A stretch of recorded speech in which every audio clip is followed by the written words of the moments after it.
हैं, तो वो उसको हम कैसे जो है ना मतलब कंट्रोल वगैरह करते हैं, आपने वो सारा पढ़ाया था हमारे पास ना। कंट्रोल नहीं करते, उसको कन्वर्ट करते हैं इलेक्ट्रिकल एनर्जी में। यस क्या सर। ख्याल? Yes sir. हाँ। सो हमने बेसिकली स्टीम पावर प्लांट्स के डिफरेंट कंपोनेंट्स हमने स्टडी किए थे। ये वाले कंपोनेंट्स न्यूक्लियर पावर प्लांट्स में भी इसी तरह के कंपोनेंट्स हैं, उनमें भी टरबाइन होगा, उनमें भी कंडेंसर होंगे, कंडेंसर होगा, कूलिंग टावर होगा, और फीड वाटर पंप्स होंगे एंड सो ऑन। ठीक है। So here we have different parts of steam power plant जिसको ऑलरेडी हम डिस्कस कर चुके हैं। ठीक है। थोड़ा सा इन पार्ट्स में से कुछ पार्ट्स को हम थोड़ा सा ज्यादा डिस्कस करेंगे। जो टर्बाइन्स हैं स्टीम पावर प्लांट्स में, जस्ट लाइक हाइड्रो टर्बाइन्स हमारे पास हैं। ठीक है। उसमें भी हमने देखा था कि इम्पल्स टर्बाइन थे और उसमें रिएक्शन टर्बाइन थे। Impulse turbine, if you remember, उसमें पेल्टन व्हील था, क्रॉस फ्लो टर्बाइन था, इसी तरीके से रिएक्शन टर्बाइन थे हमारे पास जिसमें फ्रांसिस टर्बाइन था, केप्लान टर्बाइन था, प्रोपेलर टर्बाइन थे and so on. Similar turbines are there in case of steam power plants। ठीक है। इम्पल्स टर्बाइन का कंसेप्ट तो बहुत ही सिंपल है। उसमें हाइड्रो इलेक्ट्रिक पावर प्लांट्स में हमने देखा था कि वाटर जेट है, वो किसी नोजल में से बहुत हाई वेलोसिटी के साथ निकलता है, तो बकेट शेप्स की ब्लेड्स हैं। ठीक है। उनके साथ स्ट्राइक करता है और अपनी काइनेटिक एनर्जी को ट्रांसफर कर देता है इनटू रोटेशनल मैकेनिकल एनर्जी में, kinetic energy of the shaft of the turbine, जिसको फिर इलेक्ट्रिकल एनर्जी में कन्वर्ट किया जाता है। In case of steam turbines as well we have steam jet of high velocity steam. वो स्ट्राइक करते हैं टरबाइन की ब्लेड्स, बकेट शेप ब्लेड्स के ऊपर स्ट्राइक करती हैं, वो जो जेट है वो स्ट्राइक करता है और अपनी काइनेटिक एनर्जी को ट्रांसफर करता है, उसको रोटेट करवाता है। ठीक है। तो इम्पल्स टरबाइन को थोड़ा सा समझना आसान होता है। रिएक्शन टरबाइन बेसिकली न्यूटन का जो लॉ है, थर्ड लॉ, उसी तरह का, उसी के प्रिंसिपल पे ये एक्ट करता है। और एक वेरी सिंपल स्टीम टरबाइंस, यहाँ पे जो रिएक्शन टरबाइन का कंसेप्ट बेसिकली यहाँ पे शो किया है। Actually these reaction turbines are not just like we have here. ठीक है। In case of steam turbines, लेकिन कंसेप्ट को समझने के लिए ये वाली फिगर बहुत अच्छी है। इसमें हम देखते हैं कि स्टीम जो है, ये नोजल्स हैं, रोटर जो लेफ्ट साइड पे, राइट साइड पे जो है हमारे पास रिएक्शन टरबाइन की हम बात करते हैं, इसमें से जो स्टीम अंदर से निकलती है और उसके बाद उसकी डायरेक्शन चेंज होती है। बेसिकली जिस तरह जेट इंजन है, जो हमारे पास जो जहाज है, ठीक है, उसमें से गैस बड़ी तेजी से बाहर की तरफ निकलती है, तो रिएक्शन फोर्स की वजह से, एक्शन और रिएक्शन की वजह से फिर वो आगे की तरफ मूव करना शुरू कर देता है। ठीक है। और यहाँ पे भी हम देखते हैं कि स्टीम जो इन नोजल्स में से बड़ी तेजी से बाहर निकलती है, क्योंकि यहाँ पे उसकी स्टीम की डायरेक्शन हमने चेंज की है। जब यहाँ से बाहर की तरफ निकलती है तो बेसिकली एक रिएक्शन फोर्स पीछे की तरफ अप्लाई हो जाती है और उसके नतीजे में ये रोटेट करना शुरू कर देता है।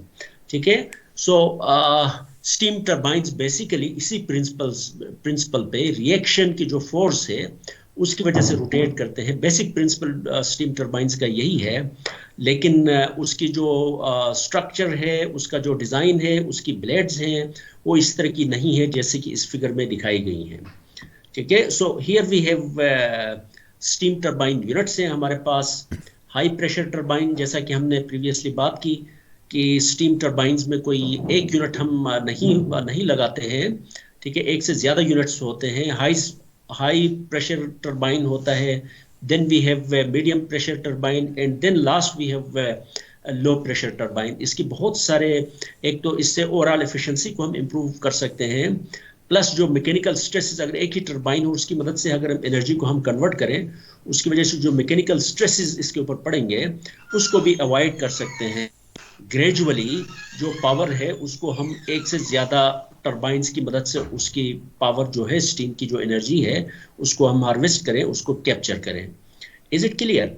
So here we have the same impulse turbine, bucket shape की ब्लेड्स हैं, स्टीम उनको स्ट्राइक करती है और उसको रोटेट करवाती है, और रिएक्शन टरबाइन है, उसमें स्टीम जो है ये जब लीव करती है तो उसकी डायरेक्शन बेसिकली, ये जो नोजल जो है जिसमें से पाइप जिसमें से गुजर के बाहर निकलती है उसकी डायरेक्शन को बेसिकली चेंज करवाती है। और जब ये स्टीम यहाँ से जेट तेजी से बाहर की तरफ निकलना शुरू हो जाती है तो रिएक्शन फोर्स पीछे की तरफ लगती है जो इसको रोटेट करवाती है।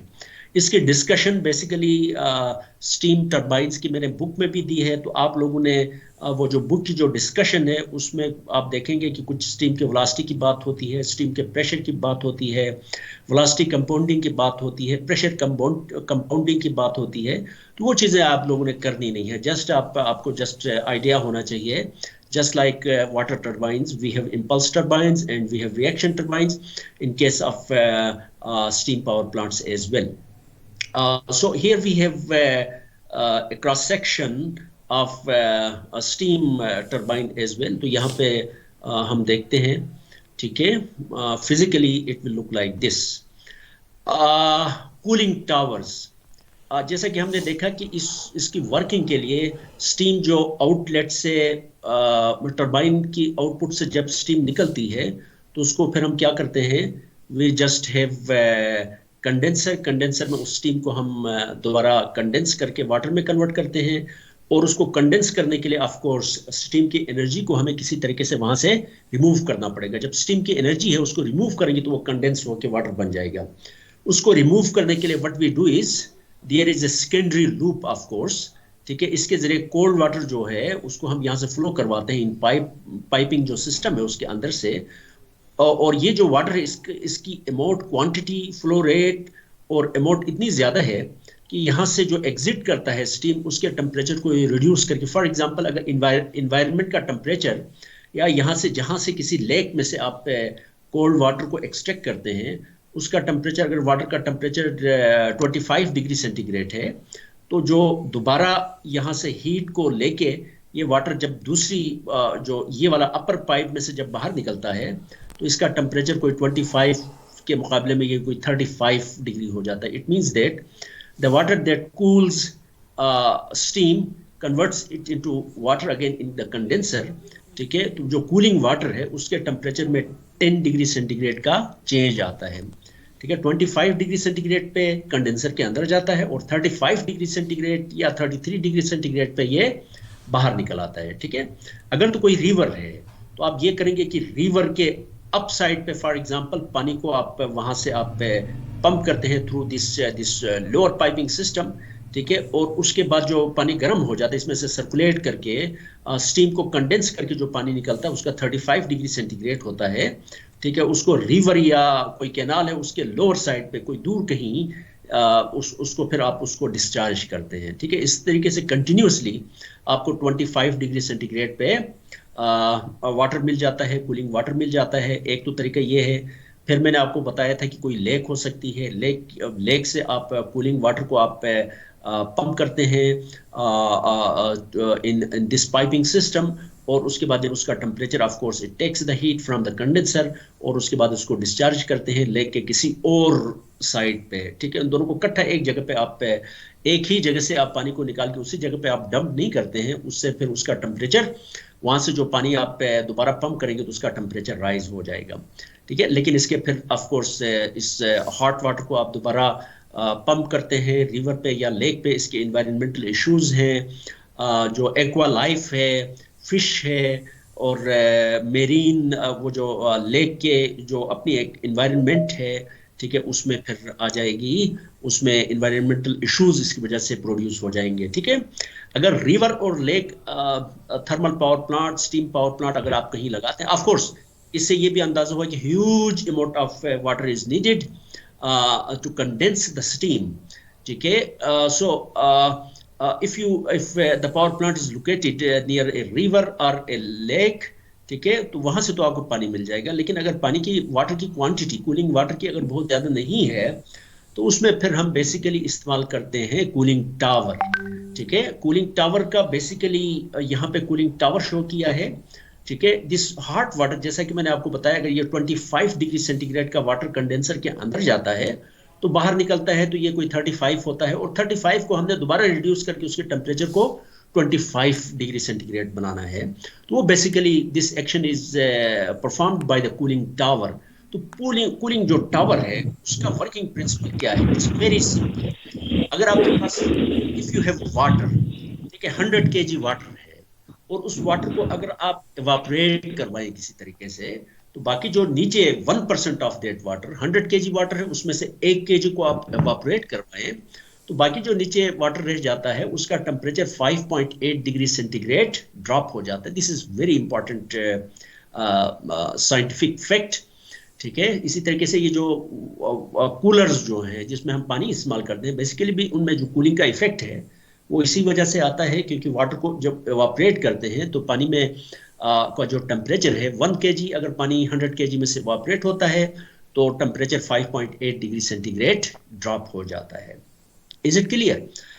सो the same principle is being used in cooling towers. उसमें हम ये करते हैं कि यहाँ से जो वाटर जो हॉट लेग जिसको हमने कहा था ऊपर वाली, जिसका 35 डिग्री सेंटीग्रेड है फॉर एग्जांपल, इस पानी को हम, ये कूलिंग टावर, ये एक बहुत बड़ा टावर होता है, उसके टॉप पे ले जाके वहां से फिर उसको हम ड्रॉपलेट्स के फॉर्म में उसको नीचे गिराते हैं।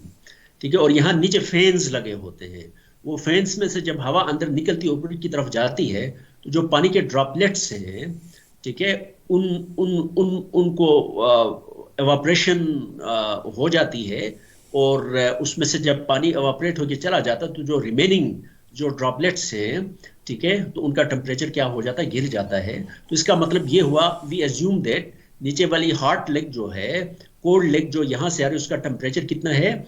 इसका टेम्परेचर 25 डिग्री सेंटीग्रेड है, और ऊपर से जो वापस जा रही है इसका हम एज्यूम करते हैं तकरीबन 37 डिग्री सेंटीग्रेड है। तो जैसा कि हमने कहा, तकरीबन 5.8 डिग्री सेंटीग्रेड टेम्परेचर ड्रॉप हो जाता है जब 1 kg वाटर को हम एवापोरेट करवाते हैं। तो अगर हम यहाँ पे चाहते हैं कि ये 37 डिग्री सेंटीग्रेड से दोबारा 25 डिग्री सेंटीग्रेड का हमें वाटर अगर चाहिए, तो तकरीबन रफली आप कह सकते हैं कि 2 kg वाटर, अगर 100 kg में से 2 kg वाटर को ऑपरेट करवाएंगे तो 5.7 या 5.8 को 2 से मल्टीप्लाई करेंगे, 11 पॉइंट समथिंग बन जाता है।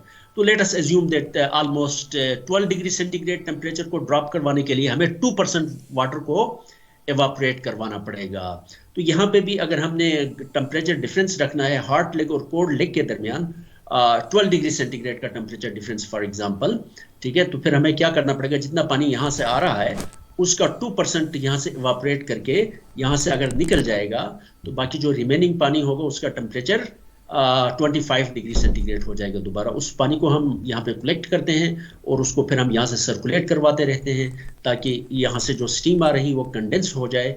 Condense, it will become water and it will go back into the drum. Okay, so this एक क्लोज लूप है। इसमें इंपॉर्टेंट थिंग इज, ये जो वाटर की लूप और स्टीम की लूप है, ये क्लोज लूप है। यहाँ से कोई चीज़ बाहर नहीं जा रही है, वाटर बाहर नहीं जा रहा है, it is in a close loop. Condenser से दोबारा फीड वाटर पंप, यहाँ से फिर दोबारा it goes back to drum through economiser and feed water heater. उसके बाद फिर high pressure turbine, medium pressure turbine, low pressure turbine, then it comes back to condenser again. Is it clear? तो ये basically principal इसमें इस्तेमाल होता है। So here ये जो कूलिंग टावर्स हैं, two types of cooling towers are there. Wet cooling towers कहते हैं और एक हम कहते हैं ड्राई कूलिंग टावर। ठीक है, यहाँ पे एग्जांपल है, ये वेट कूलिंग टावर्स हैं। वेट कूलिंग टावर्स बेसिकली, और यहाँ से ये एक कूलिंग टावर है, ये भी एक कूलिंग टावर है। यहाँ पे क्रॉस सेक्शन हमने दिखाया दो डिफरेंट कूलिंग टावर्स की। ठीक है, और वेट कूलिंग टावर्स हैं, उनकी भी दो टाइप्स हैं, एक को हम नेचुरल ड्राफ्ट कहते हैं और एक को मैकेनिकल ड्राफ्ट कहते हैं। ठीक है, पहले हम वेट कूलिंग टावर का प्रिंसिपल हम देख लें। हॉट वाटर, जैसा कि जो हॉट लेग है, कंडेंसर से जो हीट लेके वाटर जो निकलता है, ठीक है, उसको हम यहाँ से इस कूलिंग टावर है उसके ऊपर कहीं से हाइट से उसको हम ड्रॉप करवाते हैं, शावर करवाते हैं, और यहाँ पे फिलिंग है, बेसिकली ट्रेज हैं, ठीक है, फिलिंग मटेरियल है, उसमें से पास करते हैं। तो ये ड्रॉपलेट्स और इस यहाँ से नीचे, और इसकी वेलोसिटी भी ऑफ कोर्स, जो पानी ऊपर से नीचे गिर रहा है, ड्रॉपलेट से उनकी वेलोसिटी भी स्लो हो जाती है। तो so this air that goes in the upward direction, it remains more in contact with the water droplets. ठीक है, उससे फिर ये एवापोरेशन होती है। एवापोरेशन से सम वाटर इज यहाँ से स्केप कर जाता है, ठीक है। और यहाँ पे ड्रिफ्ट एलिमिनेटर्स भी हैं, जो वाटर ड्रॉपलेट्स जो निकलते हैं। Of course we are interested in the evaporation process. अगर ड्रॉपलेट्स अगर ऊपर की तरफ जा रहे हैं, उनको फिर ये ड्रिफ्ट एलिमिनेटर उसको वापस नीचे की तरफ ले आते हैं, ठीक है, उसको एस्केप करने की इजाजत नहीं दे देते हैं। तो जो पानी जो बाकी जो नीचे इस जगह पे, नीचे वाली इस जगह पे जो जमा हो जाएगा, उसका टेम्परेचर अगर हम 2% वाटर को ऑपरेट करवाते हैं यहाँ से, तो फिर हमारे पास ये जो नीचे जो रिजर्वायर है, यहाँ पे जो वाटर जो आ जाएगा, उसका टेम्परेचर कितना हो जाएगा, it will drop by 12 degree centigrade. उसको फिर हम यहाँ से ले जाते हैं दोबारा, कहाँ ले जाते हैं, इसको फिर हम दोबारा कंडेंसर में ले जाते हैं, ताकि वहां से हीट रिमूव होती रहे। तो इसका मतलब ये भी हुआ कि यहाँ से रिवर से या लेक से हम पानी लेते थे, तो it was huge amount of water was there. लेकिन ये जो कूलिंग टावर्स ऐसी जगह पे लगाते हैं जहाँ पे पानी की अमाउंट कम है, फॉर इंस्टेंस, तो यहाँ से जो स्केप होता है 2% वाटर जो है हर सेकंड पे, आप समझ लें, यहाँ से स्केप होता है। तो ये जो स्केप हो रहा, उसको हमने किसी तरीके से कहीं से इसको लाके यहाँ पे हमने उसको हमने उसकी जो रिडक्शन हुई है अमाउंट में, उसको हमने कहीं से कंपनसेट भी करना है, ठीक है। So here the same cooling tower is here. यहाँ से देखिए, यहाँ से एयर भी अंदर की तरफ जा रही, एयर यहाँ से ऊपर की तरफ मूव कर रही, एयर यहाँ से जा रही ऊपर की तरफ मूव कर रही, एयर यहाँ पे भी है और एयर यहाँ से भी ऊपर की तरफ मूव कर रही। लेकिन इसके और इसमें ये वेट कूलिंग टावर है, वेट, देयर इज वाटर, ठीक है। लेकिन इन दोनों में आप अगर नीचे देखें तो यहाँ पे नेचुरल ड्राफ्ट लिखा हुआ और यहाँ पे मैकेनिकल ड्राफ्ट, इंड्यूस्ड ड्राफ्ट की बात की है। इनमें सिर्फ फर्क ये है, यहाँ पे हम देखते हैं कि एक फैन लगा हुआ है बहुत बड़ा, ठीक है, जो कि चलता रहता है और यहाँ से एयर को सक करके अंदर ले जाता है, ऊपर की तरफ ले जाता है, ठीक है। यहाँ पे ऐसा कोई फैन हमें नजर नहीं आता है। How does this air flow to the top inside this draft, inside this cooling tower, sorry, ठीक है। सो इसको नेचुरल ड्राफ्ट कहते हैं। इसको थोड़ी देर के बाद हम देखेंगे कि ये जो है यहाँ पे pressure difference, because the water the inside cooling tower के इनसाइड टेम्परेचर जो है ये हाई है एज कंपेयर टू आउटसाइड, ठीक है। तो आउटसाइड और इनसाइड के दरमियान एक प्रेशर डिफरेंस क्रिएट होता है। It means that the density inside of the air inside is less than the density of the air outside. जब डेंसिटी इनसाइड कम हो और आउटसाइड ज्यादा, तो ये एक प्रिंसिपल है हमारे पास, G into H into rho not minus rho आई।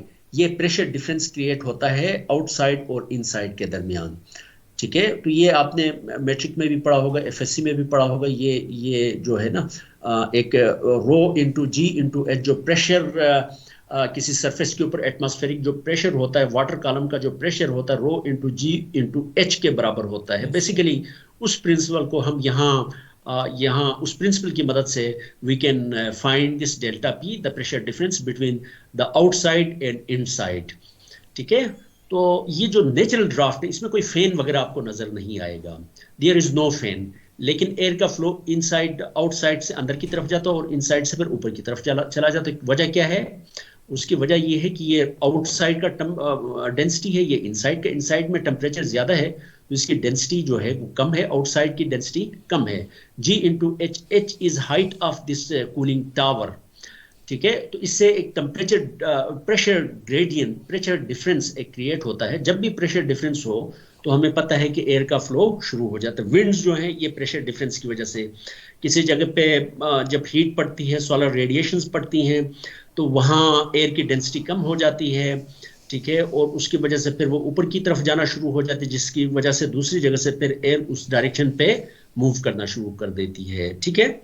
सो ये जो नेचुरल ड्राफ्ट वाले कूलिंग, ये दोनों वेट कूलिंग टावर्स है। One thing is that you must keep in your mind. तो नेचुरल ड्राफ्ट में एक प्रेशर डिफरेंस क्रिएट हो, तो उसकी वजह से एयर ऑटोमेटिकली यहाँ आउटसाइड से इनसाइड की तरफ फ्लो करना शुरू कर देती है और ऊपर की तरफ जाना शुरू हो जाती है, ठीक है। लेकिन यहाँ पे जो मैकेनिकल इंड्यूस्ड ड्राफ्ट है, इसमें हमने फैन लगाया, फैन की मदद से हम उसको अंदर की तरफ एयर को सक करते हैं, ठीक है। तो यहाँ और इसमें यह है कि यहाँ पे ऑफ कोर्स एयर के फ्लो को ये प्रेशर डिफरेंस जितना ज्यादा होगा उतना ज्यादा इसमें एयर की फ्लो होगी, ठीक है। तो इसका मतलब ये हुआ, ऑपरेशन करवाने के लिए आपको सर्टेन एयर फ्लो की कंडीशंस चाहिए।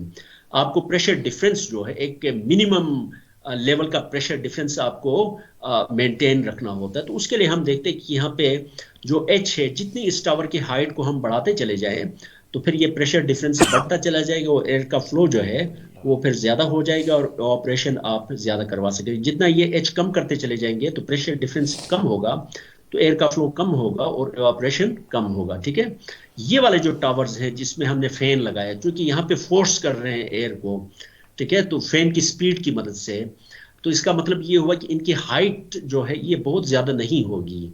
ठीक है, लेकिन जो नेचुरल ड्राफ्ट है, यहाँ पे आपने प्रिंसिपल, जो ये वाला प्रिंसिपल, इस इक्वेशन वाला प्रिंसिपल आपने इस्तेमाल किया है, जिसमें प्रेशर ग्रेडियंट, प्रेशर डिफरेंस वो एच पे भी डिपेंड करता है।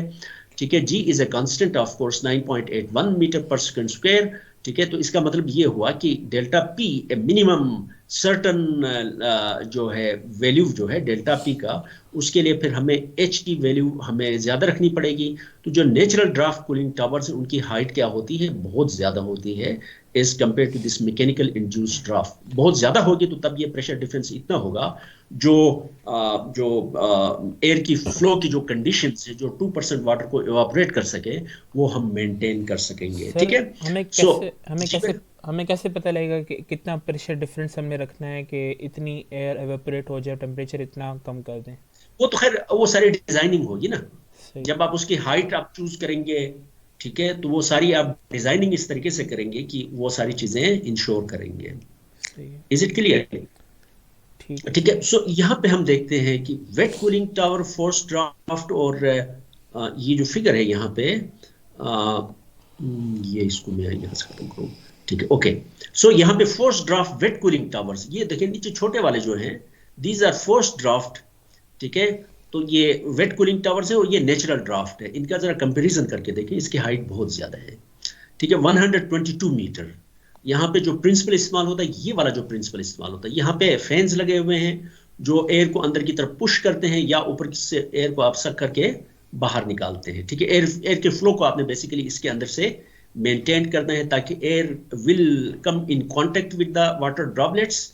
ठीक है, और ताकि उनसे इवापोरेशन हो जाए, और जो है ना, यहाँ एक जो पानी जो नीचे कलेक्ट हो जाएगा सम्प में, उसका टेम्परेचर है वो ड्रॉप हो जाए। जैसा कि ये जो फिलिंग मटेरियल, जिस तरह वो कूलर्स जो हैं आपके, लाहौरी कूलर जिसको हम कहते हैं, उसमें भी ऑफ कोर्स पीछे बैक साइड पे हम वो घास फूस लगाते हैं, ताकि सरफेस एरिया जो है, पानी का कांटेक्ट जो है, अगर ऊपर से वैसे आप ड्रॉप करवाएंगे तो सर जो एयर के साथ कांटेक्ट सरफेस एरिया बन जाएगा ड्रॉपलेट्स का, वो बहुत कम हो जाएगा। तो उसको बेसिकली उसके सरफेस एरिया को भी बढ़ाते हैं, और फिर जो वाटर जो है ऊपर से जब वैसे ड्रॉप करेंगे तो बहुत जल्दी से नीचे आएगा, एयर के साथ इन कांटेक्ट रिमेन बहुत कम टाइम के लिए रहेगा। लेकिन यहाँ पे फिलिंग की वजह से वो बहुत देर तक एयर के साथ कांटेक्ट में रहेगा, तो इस वजह से इवापोरेशन हो जाएगी और फिर उसका वाटर का टेम्परेचर रिड्यूस हो जाएगा। तो यहाँ सर पे forced draft wet cooling towers की हाइट 34 मीटर है, जबकि natural draft wet cooling tower है, इसकी 122 मीटर्स है। सर ये ये जो जो जी बेटा, सर ये जो फार्मूला लिखा गया है डेल्टा पी वाला, ये इन दोनों के हाँ, लिए है, दोनों पे वैलिड होगा, जैसे मैकेनिकल के लिए है? नहीं, ये देखिए यहाँ पे तो इसकी जरूरत नहीं है ना। यहाँ पे हो सकता है कि इसकी हाइट ही इतनी कम है, तो जो प्रेशर डिफरेंस है, pressure difference will be here. अगर ये फैन में निकाल दूं, प्रेशर डिफरेंस यहाँ पे भी होगा, लेकिन एयर का फ्लो इतना कम होगा कि इससे वो पानी का टेम्परेचर, वो जो certain amount of water that we want to be evaporated, 2% evaporate नहीं होगा, क्योंकि एयर का फ्लो बहुत कम हो रहा है। अगर सही इसमें अगर फैन को हम निकाल दें, तो यहाँ पे हमने फोर्स किया एयर को मूव करवाने के लिए, सही तो सर। फिर इसका जो इम्पैक्ट, चूंकि इसकी हाइट बहुत कम है, तो इसका जो इम्पैक्ट है वो फिर यहाँ पे नजर नहीं आएगा। लेकिन यहाँ पे चूंकि हाइट ज्यादा रखी है और यहाँ पे आपने फैन नहीं लगाए, तो हाइट की वजह से ये जो 122 मीटर आपने हाइट रखी है, तो उसकी वजह से ये जो डेल्टा पी जो है ये बहुत ज्यादा होगा, and it will ensure that air flows from outside to inside and in the upward direction. सही सही इज इट क्लियर? सही है सर। ठीक है, और ये प्रिंसिपल आगे हम देखेंगे अगले मेरे ख्याल में एक दो लेक्चर्स में। पावर जनरेशन के लिए भी प्रिंसिपल इस्तेमाल किया जाता है। ठीक है, विंड टरबाइंस जो हैं, ऐसे टरबाइंस, ऐसे सिस्टम्स बनाए गए हैं, ठीक है, जिसमें एयर के फ्लो को हम बाहर से अंदर की तरफ हम करवाते हैं यूजिंग दिस प्रिंसिपल, और उसकी मदद से फिर यहाँ पे टरबाइंस लगे होते हैं इन जगहों पे। ठीक है, तो ये रो नॉट और रो आई को कैसे मेंटेन करते हैं वो फिर हम बाद में हम देखेंगे। ठीक है, इसी प्रिंसिपल डेल्टा पी की मदद से आप एयर को फ्लो करवाते हैं थ्रू दिस टावर, और यहाँ पे अगर हम टर्बाइंस लगाएं, विंड टर्बाइंस लगाएं, तो वो रोटेट करेंगे, आपको इलेक्ट्रिसिटी मिल जाएगी। इसकी बात नहीं कर रहा हूँ, लेकिन इस प्रिंसिपल को एक्सप्लॉइट करके सिस्टम्स बनाए गए हैं, प्रोटोटाइप सिस्टम्स, ठीक है, डिमॉन्स्ट्रेट किया गया है कि इसकी मदद से भी हम इलेक्ट्रिसिटी जनरेट कर सकते हैं। Is it clear? So another important thing is, इसमें फिर हमने बात की ड्राई कूलिंग टावर्स। इसमें डायरेक्ट है और इसमें जो है हमारे पास इनडायरेक्ट है। तो जहाँ पे वाटर की अवेलेबिलिटी, यहाँ पे भी हमने देखा कि 2% वाटर जो है इट विल बी एवापोरेटेड, और उसको आपने कंपनसेट करना है, क्योंकि यहाँ से 2% हर सेकंड पे फॉर एग्जांपल यहाँ से निकलता रहेगा, ठीक है, तो उसमें से 2% वाटर को कहीं से आपने यहाँ पे फिल करना है, कंपनसेट करना है। लेकिन जहाँ पे पानी की क्वांटिटी बहुत कम है, वहाँ पे फिर ये जो टेक्निक है जहाँ पे water escapes from the cooling tower, इसके बजाय फिर हम ये करते हैं, इसकी फिगर मैंने नहीं बनाई है, लेकिन ये समझ लें कि कंडेंसर से जब पानी निकलता है तो ये एक पाइपिंग सिस्टम में चला जाता है, और इसके ऊपर फिन्स लगे हुए हैं, ठीक है, और फिन्स के ऊपर से फिर हम ब्लोअर्स की मदद से उसके ऊपर से फिर हम क्या करते हैं, एयर को हम उसके ऊपर से फ्लो करवाते हैं, ताकि जो स्टीम उन पाइपिंग सिस्टम के अंदर आई है उसमें से हीट जो है वो फिन्स और सरफेस एरिया बेसिकली हम बढ़ाते हैं फिन्स की मदद से, और उसके बाद जब उसके ऊपर से पाइपिंग सिस्टम्स प्लस फिन्स के ऊपर से जब एयर को फ्लो करवाते हैं, तो उसमें से स्टीम की जो एनर्जी है वो वहां से फिर रिमूव हो जाती है, और फिर वो जो स्टीम है it is condensed into water, ठीक है।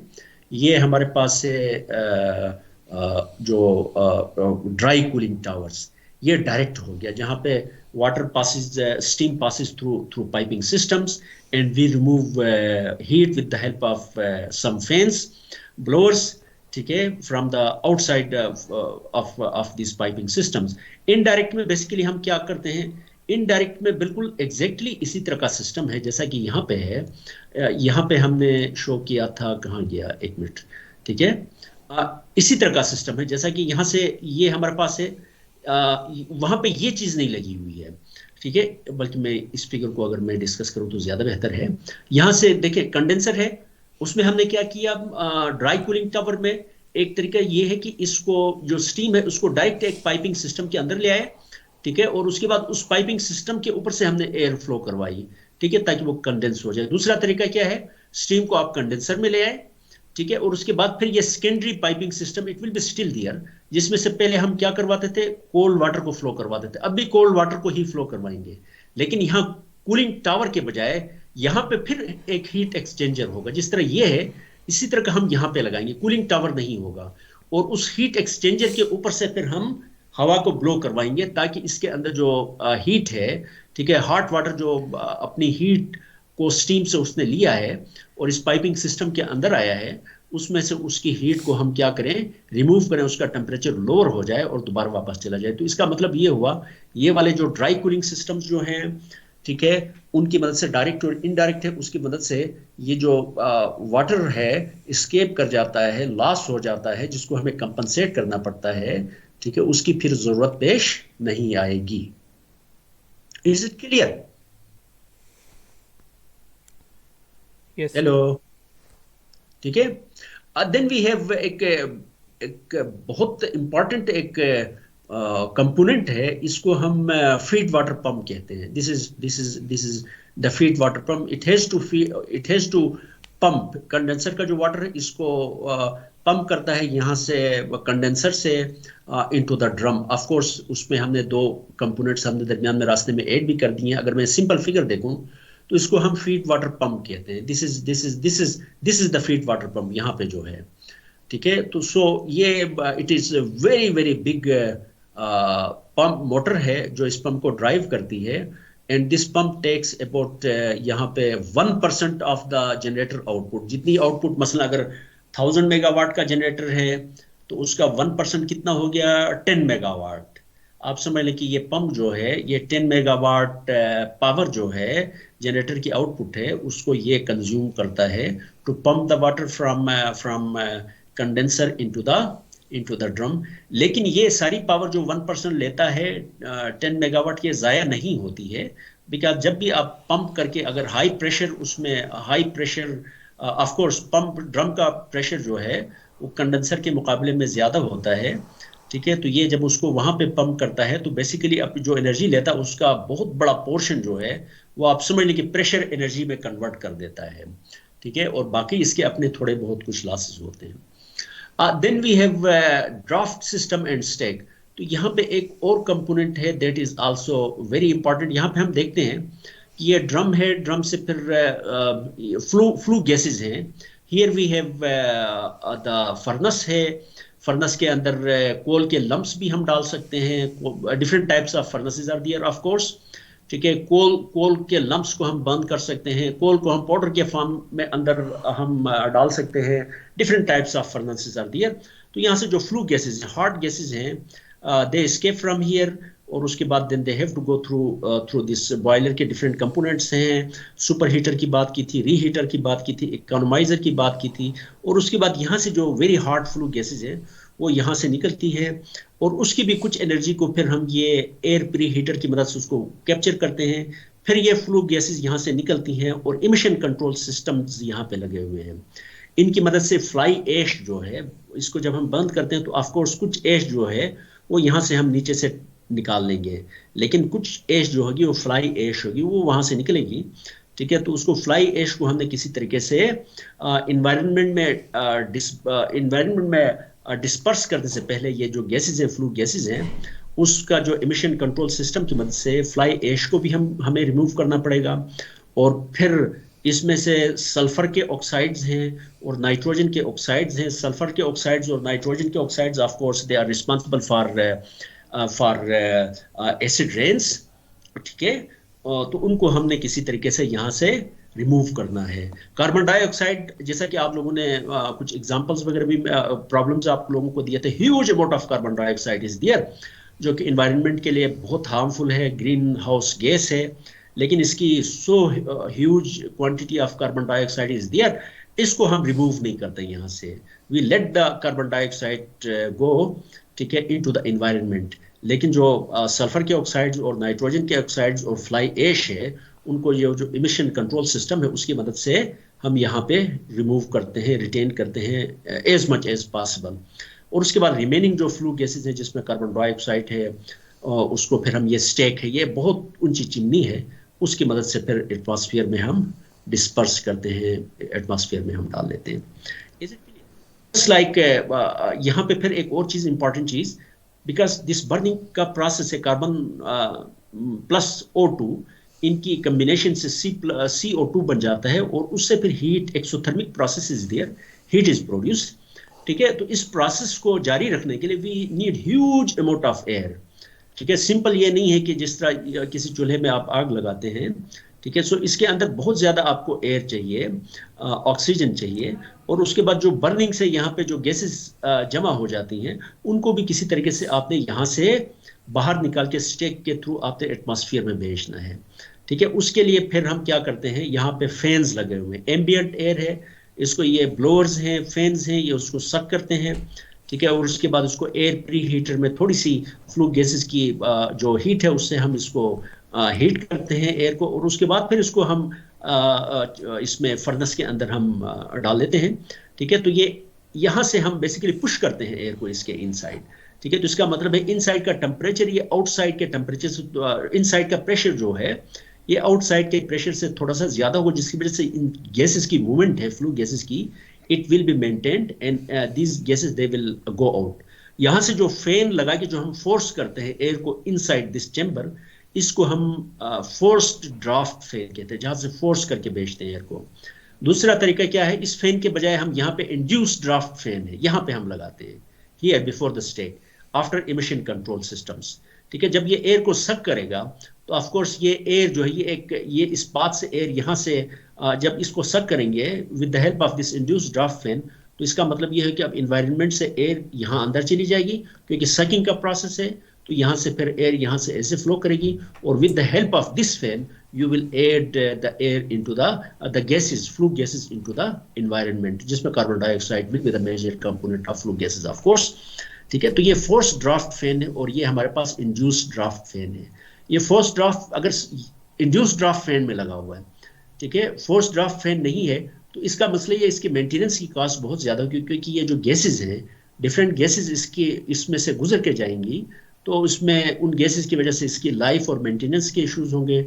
लेकिन अगर फोर्स ड्राफ्ट फैन अगर लगा हुआ, ये अगर आपने नहीं लगाया है और वो एयर को अंदर की तरफ पुश करती है, ठीक है, उसके बाद जो अंदर जो प्रेशर डेवलप होता है उसकी वजह से गैसेज यहाँ से निकल के स्टेक के थ्रू चली जाती हैं, ठीक है, उस सूरत में इसकी मेंटेनेंस कॉस्ट कम होगी। लेकिन जो बड़े पावर प्लांट्स हैं उसमें फिर ये फैन और ये फैन दोनों लगे हुए होते हैं। Is it clear? और फिर नेचुरल अगर आप करना चाहें तो स्टेक जिस तरह इसके हाइट को अगर आप बहुत ज़्यादा करते चले जाएं तो आउटसाइड और अंदर गैसेस जो होंगी, अगर फैन आप नहीं लगाते हैं, अंदर जो डेंसिटी होगी एयर की बहुत कम होगी आउटसाइड के मुकाबले में, और इसकी हाइट अगर बहुत ज़्यादा है, तो जैसा कि कूलिंग टावर्स की जब हमने बात की थी तो उस वक्त हमने एक फार्मूला देखा था डेल्टा पी का। The same principle also applies here, ठीक है, और उसमें जो फ्लू गैसेज हैं they will escape due to the pressure difference की वजह से, they will flow through the stack and they will exit into the environment. Is it clear? So here we have draft system और stack की हमने बात की, natural draft जिसकी हमने बात की थी उसमें, लेकिन natural draft is not as advisable. Draft is produced mechanically by large fans in order to push air in, pull air out, और both. Is it clear? Of course उसके अलावा बहुत सारे these are very simplified diagrams, ठीक है। Steam power plants they are very complex in nature, ठीक है। hundreds of other components and accessories to ensure high efficiency, safety and economy। इसमें control valves होंगे, प्रेशर मेयरिंग गैजेट्स होंगे, temperature मेयरिंग gadgets होंगे, flow steam की जो फ्लो है उसको रेगुलेट करने के लिए हमारे पास सिस्टम्स लगे होंगे। सिस्टम वाटर जो उसके अंदर पाइपिंग सिस्टम के अंदर जो पानी है बॉयलर के अंदर जाता है, और उसके बाद फिर वो वहाँ से निकल के टरबाइन में जाता है स्टीम फिर कंडेंसर में आता है। Of course this water it has to be very much purified, ठीक है। इसमें वो नहीं होने चाहिए, सैंड नहीं होनी चाहिए, इसमें डिफरेंट टाइप्स के साल्ट्स नहीं होने चाहिए। अगर साल्ट्स हैं, अगर आपने उस पानी को जो उसके अंदर फीड वाटर कहते हैं बेसिकली, वो एक क्लोज लूप में है, उसको अगर आपने हाईली प्योरीफाई नहीं किया है, डिफरेंट साल्ट्स उसमें से रिमूव नहीं किए हैं, तो स्केलिंग, जिस तरह घर में भी आपने देखा होगा कि जब हम पानी को बॉईल करते रहते हैं तो बर्तनों के अंदर जो है वो साल्ट्स की एक लेयर उसके ऊपर आ जाती है। स्केलिंग है बेसिकली। जब भी स्केलिंग होगी इसका मतलब ये है कि स्केलिंग की वजह से हीट ट्रांसफर जो है आपके चूल्हे से डायरेक्ट पानी की तरफ हीट ट्रांसफर कम होगी, उससे आपके सिस्टम की एफिशिएंसी कम हो जाएगी। अगर ये साल्ट्स बहुत ज़्यादा एक्यूमुलेट हो गए तो फिर मेंटेनेंस के इश्यूज आपके बढ़ जाएंगे। तो इस वजह से ये जो फीड वाटर जो है इसके अंदर जो पानी मौजूद है उसको we need to purify it, ठीक है। Then of course moving parts हैं, बेयरिंग्स हैं, जिस तरह गाड़ियों में भी वी हैव ऑयल है, लुब्रिकेशन की ज़रूरत पेश आती है, इसी तरह इसके भी डिफरेंट पार्ट्स हैं, दे आल्सो नीड लुब्रिकेशन, ठीक है। So oil pumps will be there, ठीक है। So basic component just describe above enable us to, लेकिन हमारे लिए ऑफ कोर्स मैकेनिकल इंजीनियर्स हैं, जो प्लॉट को डिज़ाइन करने वाले जो लोग हैं वो तो ये सारी चीज़ें पढ़ेंगे, लेकिन आपके लिए इसका इतना इंट्रोडक्शन काफ़ी है। So here is emission control system जिसकी हमने यहाँ पे बात की थी, ठीक है। क्योंकि बर्निंग का जो प्रोसेस है, जब भी गैस को हम कोल को हम बर्न करते हैं, नॉट नेसेसरीली कोल, यहाँ पे आप पावर प्लांट्स जो हैं, स्टीम पावर प्लांट्स है, यहाँ पे आप फर्नेस ऑयल को भी बर्न कर सकते हैं। पाकिस्तान में ज़्यादातर जो स्टीम पावर प्लांट्स है उसमें फर्नेस ऑयल बर्न होती है। कोल वाले बहुत कम थे, लेकिन अभी कोल फाइट पावर प्लांट्स काफ़ी सारे पाकिस्तान में लग गए हैं, ठीक है। फर्नेस ऑयल, और इनकी वजह से जब भी बर्न करते तो ऑफ कोर्स जो एनर्जी हमें मिलती है वो किसकी वजह से, मेनली कहाँ से मिलती है? फ्यूल है, कोई भी फ्यूल है, फॉसल फ्यूल है, पेट्रोलियम है, या फिर आपके पास फर्नेस ऑयल है, या गैस है, या फिर आपके पास कोल है। तो कोल में मेजर जो हीट जो प्रोड्यूस दे देता है हमें बेसिकली कार्बन है। उसमें कार्बन और ऑक्सीजन, जब बर्निंग का प्रोसेस का मतलब ये है कि कार्बन और ऑक्सीजन के एटम आपस में मिल जाते हैं, बॉन्ड बनाते हैं, और वहाँ से फिर एक्सोथर्मिक प्रोसेस है, वहाँ से कार्बन डाइऑक्साइड निकलती है, लेकिन huge amount of carbon dioxide वहाँ से इमिट होती है। और उसके अलावा फिर हमने देखा कि नाइट्रोजन के ऑक्साइड्स भी निकलते हैं, सल्फर के ऑक्साइड्स भी निकलते हैं। उसके अलावा पार्टिकुलेट मैटर है, एश है, मरकरी है, so many things which are of course harmful for the environment, they are released ठीक है, due to the burning of coal. उसको अगर हम कम करना चाहें, we don't want these harmful जो गैसेस हैं, उसको हम नहीं चाहते कि वो इन्वायरमेंट में डिपॉजिट हो जाए, इन्वायरमेंट में ऐड हो जाए, उनको किसी तरीके से हमने रिमूव करना है। तो उसको रिमूव करने का एक तरीका तो ये है कि कोल की वॉशिंग होती है बेसिकली, उसको अगर हम वॉश करें तो 40% ऑफ सल्फर इज रिमूव, और फ्लाई एश जो इन्वायरमेंट में ऐड हो सकती है उसका 50% रिमूव हो जाता है। लेकिन जैसा कि जब भी हम कोल को वॉश करके ड्राई करेंगे तो वॉशिंग का प्रोसेस ऐसा है कि उसमें से आप समझ लीजिए 10 से लेकर 15% तक उसकी एनर्जी जो है वॉशिंग के प्रोसेस में, ऑफ कोर्स कार्बन के जो एटम्स जो हैं, कार्बन जो है सी भी है, वो भी वहां से रिमूव हो जाएगी। उसकी वजह से जो कोल में जो एनर्जी है उसका कंटेंट फिर कम हो जाएगा। अगरचे आपने 40% सल्फर को रिमूव किया, 50% फ्लाई एश को रिमूव किया, but at the same time you are also removing from the coal maybe 10 to 15% of its energy. ठीक है, उसके अलावा ये जो इमिशन को रिमूव करने के लिए जो सिस्टम्स हैं, उसमें से फ्लाई एश को रिमूव करते हैं with electrostatic precipitators and bag houses. Electrostatic precipitators basically इस तरह के सिस्टम है, वोल्टेजेस इलेक्ट्रोड्स आर दियर जो फ्लाई एश को बेसिकली चार्ज करते हैं, उसके बाद अपनी तरफ अट्रैक्ट करते हैं। जब भी चार्ज्ड पार्टिकल कोई होगा, मसलन कागज को अगर आप चार्ज करते हैं, ठीक है, या कंघी को जिस तरह आप लोग आमतौर पर चार्ज करते हैं, उसके बाद कागज के टुकड़ों पे के करीब ले जाते हैं, तो वो कागज के टुकड़ों को अपनी तरफ अट्रैक्ट करता है। इसी तरीके से फ्लाई एश जो है उसको चार्ज किया जाता है और इलेक्ट्रोड्स आर दियर, ठीक है, वो इलेक्ट्रोड्स फिर उसको फ्लाई एश को अपनी तरफ अट्रैक्ट करते हैं और उनके ऊपर फ्लाई एश जमा हो जाता है। ESP से बनता है इलेक्ट्रोस्टैटिक प्रेसिपिटेटर्स, ठीक है, और वहां से फिर फ्लाई एश को हम कलेक्ट करते हैं और उसको फिर कहीं डिस्पोज ऑफ करते हैं, इसको एनवायरनमेंट में जाने नहीं देते हैं। और फिर बैग हाउसेज हैं, बेसिकली फैब्रिक फिल्टर्स, फैब्रिक के बड़े बड़े बैग्स हैं फॉर एग्जांपल। तो इस गैस को जो है यहाँ से फ्लू गैसेस जो अंदर से निकलती हैं, उनको उन बैग्स में से, बैग्स के अंदर अगर हम डाल दें, ठीक है, तो चूंकि ये कपड़े के फैब्रिक के बने हुए हो, तो जब वहां से ऑफ कोर्स उसमें से जब बाहर निकलेगी, ठीक है, ये एज ए फिल्टर के तौर पे काम करेगा। ठीक है, उसमें से जब गैसेस अंदर से जब बाहर निकलना शुरू हो जाएंगी, ठीक है, डिफरेंट साइड से, तो जो फ्लाई एश है वो फिर इसके अंदर रिटेन हो जाएगी, ठीक है, और उसको फिर हम वहां से रिमूव करेंगे। तो फ्लाई एश को आप 99% तक हम रिमूव कर सकते हैं।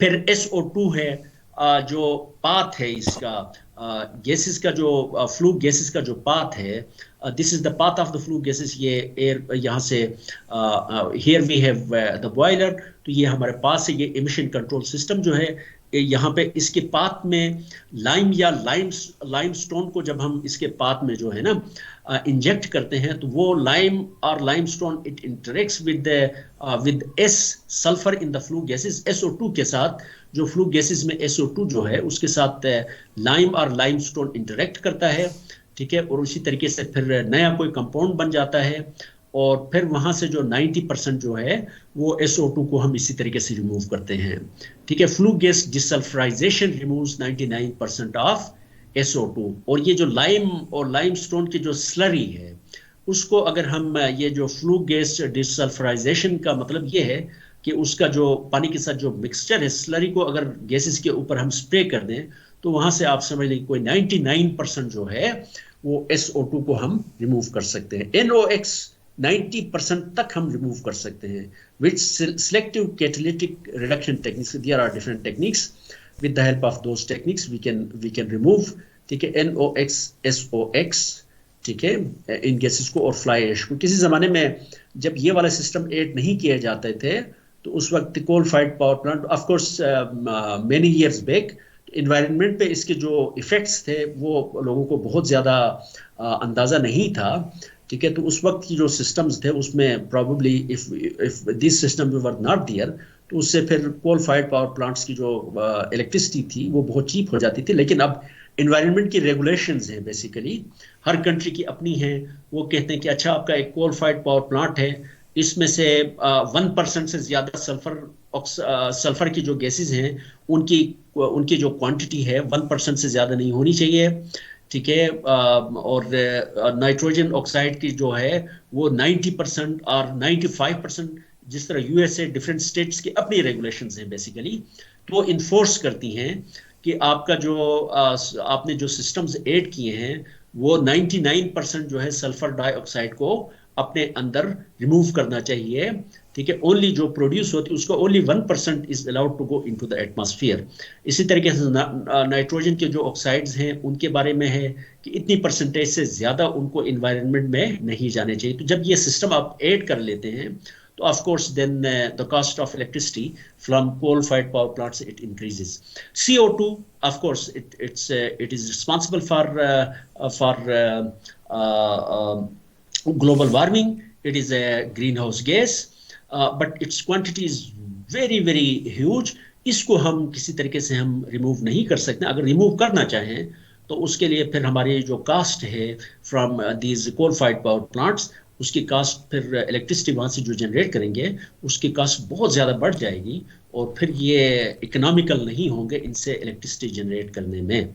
तो फ्यूचर की जो इसके हवाले से है कि इसमें integration of carbon capture and sequestering, carbon को आप कैप्चर करें power at this moment these types of systems they have not been added because they will make the electricity from coal fired power plants very very expensive. Basic concept ये है कि carbon को आप carbon dioxide को environment में जाने के बजाय इसको किसी तरीके से कैप्चर करें और इसको फिर कहीं डिस्पोज ऑफ करें। लेकिन जैसा कि हमने देखा कि अगर 10 मिलियन एनुअल अगर किसी पावर प्लांट में से कंज्यूम करता है, फॉर एग्जांपल कोई पावर प्लांट है कंज्यूम करता है कार्बन, ठीक है, कोल कंज्यूम करता है, तो उसमें से कोई तकरीबन उसका 3 times may be more than 3 times तकरीबन आप समझ लें, एग्जैक्ट फिगर्स मुझे याद नहीं है, आपने वो प्रॉब्लम्स कर लिए होंगे जो फर्स्ट चैप्टर में हमने दिए थे, तो तकरीबन 30 million tons of carbon dioxide आप समझ लें, और more than 30 million tons of carbon dioxide it goes into the environment. 30 million ton of carbon dioxide को इकट्ठा करना और उसको डिस्पोज ऑफ करना, इट्स वेरी ह्यूज टास्क। ठीक है, लेकिन फ्यूचर की जो टेक्नोलॉजीज हैं इसमें यह है कि उसको carbon CSS, carbon capture and CCS, carbon capture and sequestering, carbon को कैप्चर करें और इस कार्बन को फिर आप ले जाएं और स्टोर करें कहीं। कहाँ पे स्टोर करें? एक तरीका तो यह है कि इसको जो ऑयल के जो डिप्लीटेड वेल्स हैं, गैस के जो डिप्लीटेड वेल्स हैं उसके अंदर इंजेक्ट करें। ठीक है, इस तरीके से इसको आप वहाँ से उसको स्टोर कर लें, रिमूव करें, बेसिकली इन्वायरमेंट में ऐड होने ना दें। या फिर ये जो कार्बन आपने कैप्चर किया है इसको ले जाए और जो हमारे पास ओशियंस हैं, ओशियंस में आपको पता है कि पानी का जो कॉलम होता है, नीचे वाली जो ग्राउंड लेवल है उससे लेकर टॉप तक इसकी हाइट में भी several hundred meters की हाइट होती है। तो इसका मतलब है कि at the bottom of the oceans very very high pressure is there. ये जो कार्बन जो आपने कैप्चर किया है उसको आप ले जाएं और ओशियंस के जो बॉटम है वहां ले जाके छोड़ दें, तो फिर वो due to very high pressure of the water column it will be solidified and it will remain there. ठीक है, इस तरीके से आप कार्बन को कार्बन डाइऑक्साइड उसको आप इन्वायरमेंट में जाने से आप रोक सकते हैं। लेकिन यू कैन इमेजिन ये जो टेक्निक्स मैंने आपको बताई हैं अगर इनको इम्प्लीमेंट करें तो then the cost will become the cost of electricity from coal fired power plants or fossil fuel based power plants, it will be very very high। ठीक है, एक और तरीका है, उसमें हम ये करते हैं कि CO2 एमिशंस को हम बिल्कुल ख़त्म तो नहीं कर सकते हैं लेकिन इसको रिड्यूस कर सकते हैं। वो कैसे कर सकते हैं? उसके लिए फिर को फायरिंग का कंसेप्ट है। को फायरिंग का कंसेप्ट क्या है? वो ये है कि आप कोल को जो बर्न करते हैं तो उसमें आप कुछ क्वांटिटी जो है वो आप रिन्यूएबल्स का इसमें ऐड करते हैं। ठीक है, मसलन जो लकड़ी है, वुड है, ठीक है, उसको इसमें आप ऐड कर दें, बगास है उसको आप इसमें ऐड कर दें। ठीक है, ताकि जो है कुछ मसला अगर 10% जो फ्यूल है वो मैं अगर वुड जो बायोमास है ऑफ कोर्स, ठीक है, वुड के जो पीसेस हैं उसको अगर कोल के साथ में ऐड कर देता हूँ तो फिर क्या होगा, तो इसकी जो CO2 एमिशंस हैं, बिकॉज बायोमास और वुड इट इज़ रिन्यूएबल, इसको अगर जब दोबारा हम दरख्तों को लगाएंगे, जो वुड को हमने अंदर कंज्यूम किया है, ठीक है, अगर हम साथ साथ जिस दरख्त को हमने काटा है उसको साथ साथ हम लगाएंगे तो इसने जो अंदर बर्न होके कार्बन डाइऑक्साइड एनवायरनमेंट में ऐड की है, उतनी कार्बन डाइऑक्साइड ये दोबारा एनवायरनमेंट से ले लेगा जब ये दरख्त दोबारा हम ग्रो करवाएंगे। ठीक है। सो बायोमास को इसमें कोल फायर्ड पावर प्लांट्स में बाय रिप्लेसिंग सम कार्बन, जो कोल है उसको रिप्लेस करें बाय बाय सम बायोमास। ठीक है।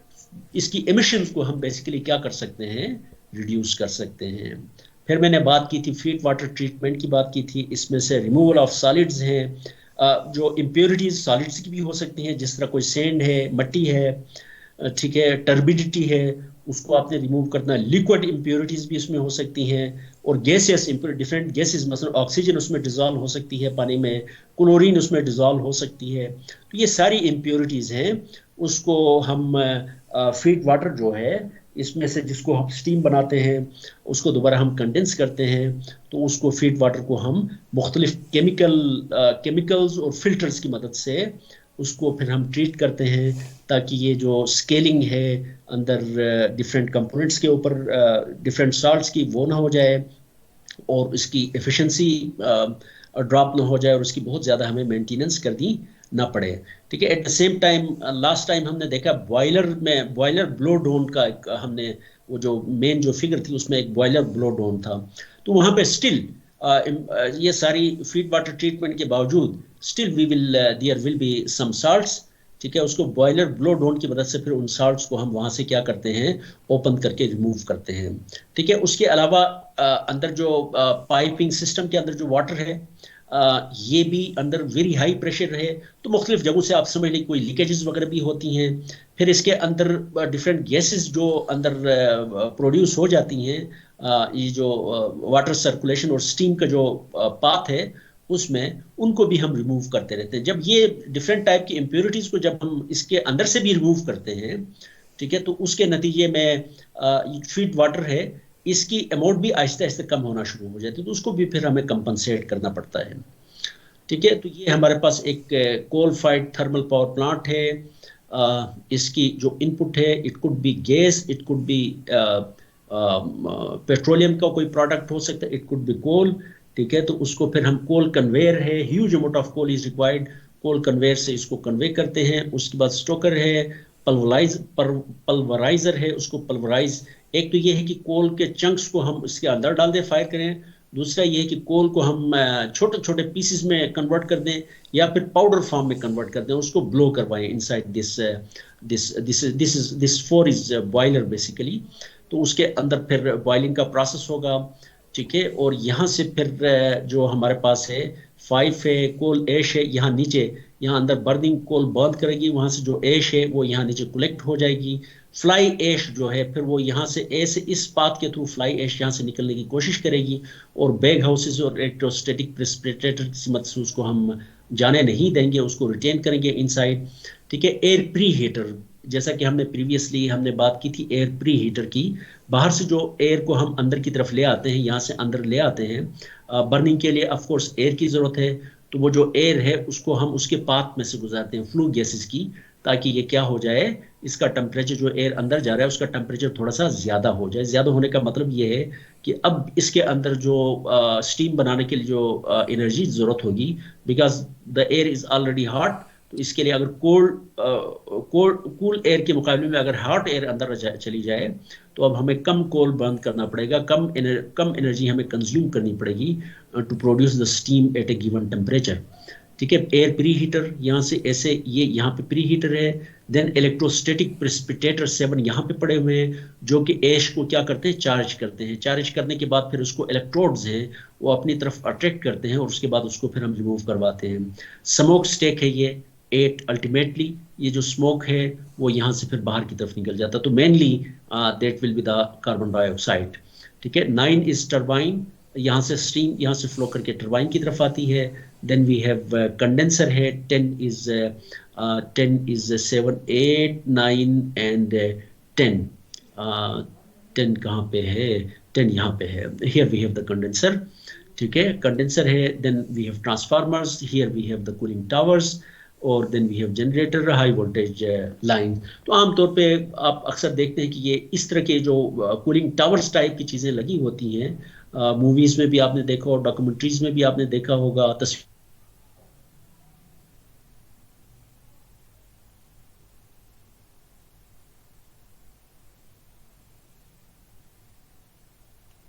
हेलो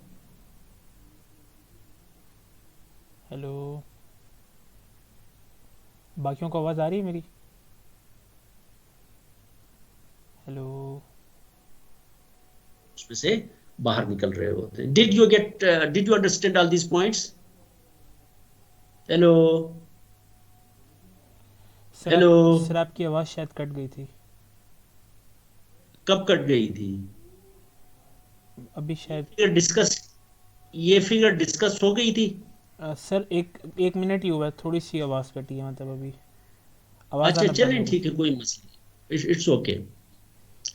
ठीक है। नाउ एक आप कोल फाइड पावर प्लांट है, फॉर एग्जांपल हमारा साहिवाल का, इसकी कैपेसिटी कितनी है? 1320 मेगावाट है। ठीक है। एक छोटा सा एक पावर प्लांट है यहाँ पे। आप ये देखना चाहते हैं कि वो जो साहिवाल का कोल फाइड पावर प्लांट है, उसके लिए कितनी एनुअल कोल चाहिए। आ, उसके लिए जो कूलिंग टावर में से कितना पानी जो है वो कंपनसेट करना पड़ेगा। वो जो पावर प्लांट है, कोल फाइड पावर प्लांट है हमारा, ठीक है, तो उसके लिए कितनी एयर को आपको अंदर फ्लो करवानी पड़ेगी एंड सो ऑन। ठीक है, वो हमने निकालना है। लेकिन एक छोटा सा सिस्टम है, एक अगर इसकी क्वांटिटीज अगर हमें पता चल जाए, तो हम किसी भी पावर प्लांट को हम स्केल अप करके, स्केल डाउन वर्जन यहाँ पे हमारे पास है, तो स्केल अप वर्जन के लिए जो डिफरेंट क्वांटिटीज है वो निकाल सकते हैं। मसलन यहाँ पे एक scaled model of A typical thermal generating power plant है। यहाँ पे देखें, एक एक पावर प्लांट है जिसकी आउटपुट है 12 मेगावाट। यहाँ पे देखें, इलेक्ट्रिकल पावर 12 मेगावाट का पावर प्लांट है। उसके लिए 10 केजी पर सेकंड, 12 मेगावाट के पावर प्लांट के लिए 10 केजी पर सेकंड एयर आपने अंदर फेंकना है, बर्नर के अंदर, बॉयलर के अंदर। ठीक है, it has to be introduced inside this boiler. Coal कितनी डालेंगे? हर सेकंड पे आपने 1 केजी कोल इसके अंदर डालना है to produce 12 megawatt of energy. ये आउटपुट एनर्जी है। लेकिन यहाँ पे 30, ये बॉयलर जो है 30 मेगावाट का है। ठीक है, लेकिन इसमें से जो है 27 मेगावाट, 3 मेगावाट जो है, ये जो हॉट गैसेस यहाँ से जो लीव करेंगी बॉयलर में से, इसकी हॉट गैसेस की बहुत सारी एनर्जी को तो हम प्री हीटर, रीहीटर, ये एक सिंप्लीफाइड डायग्राम है बेसिकली, उनकी मदद से हम दोबारा हम इस्तेमाल करते हैं। लेकिन कुछ energy it is still, it will leave the boiler, that is through hot gases. ठीक है, तो दैट इज 3 मेगावाट, यानी 30 मेगावाट का बॉयलर है, उसमें से 3 मेगावाट यहाँ से इन्वायरमेंट में चली जाएगी। 27 मेगावाट स्टीम में एनर्जी है बेसिकली। ठीक है, और स्टीम का फ्लो कितना होगा? 10 केजी पर सेकेंड। ये 12 मेगावाट के पावर प्लांट के लिए 10 केजी पर सेकेंड स्टीम का फ्लो होगा। एनर्जी कितनी होगी? 27 मेगावाट है। टरबाइन जो है, टरबाइन से कितनी एनर्जी चली जाएगी जनरेटर में? It is 12 megawatt. लेकिन टरबाइन से कितनी एनर्जी कंडेंसर में चली जाएगी? It is 15 megawatt.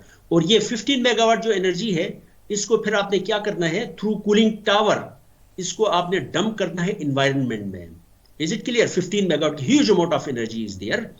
ठीक है, that you have to remove from the condenser. ठीक है, और इसको रिमूव करने के लिए ये 12 मेगावाट का पावर प्लांट होता है, उसमें ये जो कंडेंसर में कूलिंग वाटर है, that is 360 KG per second. Huge amount of water is there. हर सेकंड में आपने कितने कितने केजी का पानी को फ्लो करवाना है? 360 केजी पर सेकंड। इतना पानी आपने यहां से फ्लो करवाना है। Is it clear? तो अगर आप साहिवाल के कोल फाइड पावर प्लांट की अगर हम बात करें, इट इज 1320 मेगावाट है, और let us assume that it is 1200 megawatt. थोड़ी सी इसकी कैपेसिटी को हम कम कर दें। ठीक है, अगर हम अज्यूम करते हैं 1200 मेगावाट का है, तो 1200 मेगावाट, ये 1200, तो ये 100 टाइम्स इससे बड़ा है। ठीक है, 100 टाइम्स इससे बड़ा है। तो 100 टाइम्स का मतलब है कि वो साहिवाल कोल फाइड पावर प्लांट के लिए कोल कितनी चाहिए? 100 केजी पर सेकंड। ये कोल आपको उसके अंदर फेंकनी पड़ेगी। एयर कितनी आपको अंदर डालनी पड़ेगी? 1000 kg/s. This much air it has to go inside this boiler. और कितनी एनर्जी वेस्ट हो जाएगी? इसको 3 है ना, 3 को 100 से 300 megawatt. This much energy it will leave, it will go into the environment through stack. यानी जो साहिवाल को कोल फायर्ड पावर प्लांट है उसमें से 300 मेगावाट की एनर्जी स्टेक के जरिए एनवायरनमेंट में जा रही है. और कितना पानी यहां से सर्कुलेट करेगा? स्टीम जो है इट इज 1000 kg/s. और कितनी एनर्जी कंडेंसर की तरफ चली जाएगी? 1500 मेगावाट एनर्जी कंडेंसर की तरफ चली जाएगी. ठीक है. और कितनी एनर्जी एनवायरनमेंट में लॉस हो जाएगी? It is the 1500 megawatt. Huge amount of energy. ठीक है. 1200 मेगावाट एनर्जी प्रोड्यूस करने के लिए अगर उसकी कैपेसिटी 1320 मेगावाट है तो उसके लिए इसका मतलब है कि 1500 मेगावाट से भी ज्यादा एनर्जी एनवायरनमेंट में ऐड हो जाएगी. 1500 मेगावाट यहां पे और 300 मेगावाट यहां पे, तो ऑलमोस्ट 1800 मेगावाट जो एनर्जी जो है, even more than that in case of Sahiwal coal fired power plant, it will be added into the atmosphere. Huge amount of energy is there which is wasted. बेटा time क्या है? Sir 3:47 hello. हो रहे हैं. हाँ, अभी स्टिल वी हैव टाइम. ठीक है. So huge amount of energy is being wasted. सो यहाँ पे उसने बताया, यहाँ पे इसको जरा देख लें. अगर 480 मेगावाट का पावर प्लांट है तो उसके लिए आउटपुट पावर और कोल कितनी कंज्यूम होगी, एयर इनटेक कितनी होगी, बॉयलर थर्मल पावर कितनी होगी एंड सो ऑन. तो इसको जरा देख ले, वो ऑलरेडी मैं एक्सप्लेन कर चुका हूँ. ठीक है. देन वी हैव ये जो पावर प्लांट जिसमें एक ड्रम लगा हुआ है, इनको हम सब क्रिटिकल पावर प्लांट्स कहते हैं. ठीक है. तो ये अब this type of power plants they are their efficiency is low. ठीक है. तो इसके बजाय आजकल जो आ रहे हैं power plants they are basically super critical. इनमें ड्रम नहीं होता, water is converted into steam directly.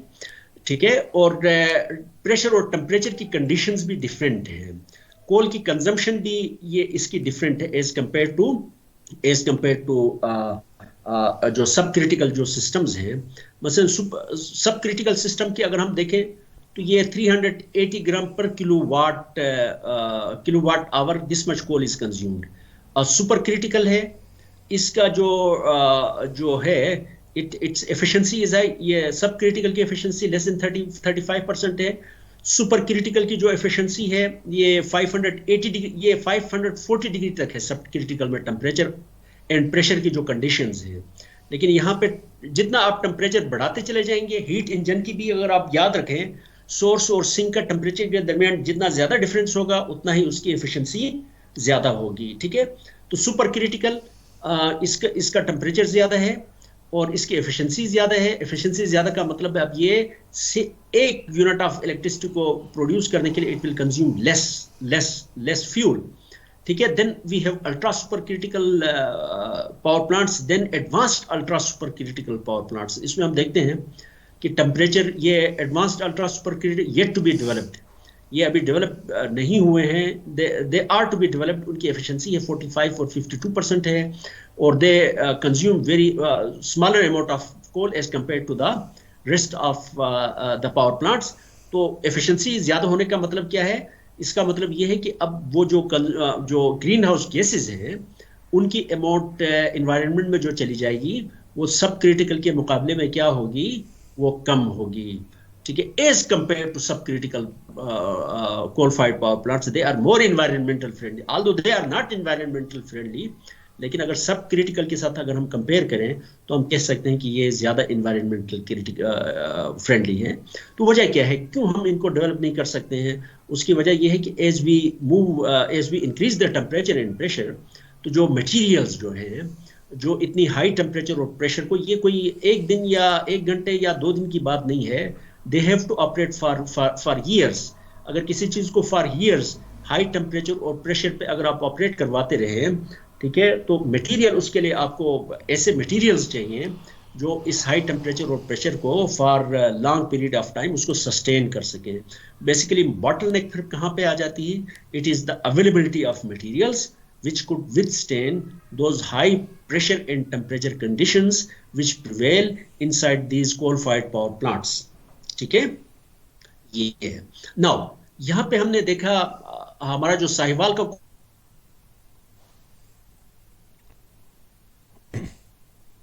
Hello sir, आपकी आवाज़ नहीं आ रही।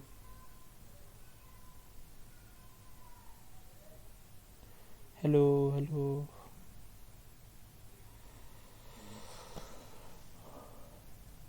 एटमॉस्फेयर, इतनी एनर्जी वो एटमॉस्फेयर में ऐड कर रहा, वेस्ट हो रही है।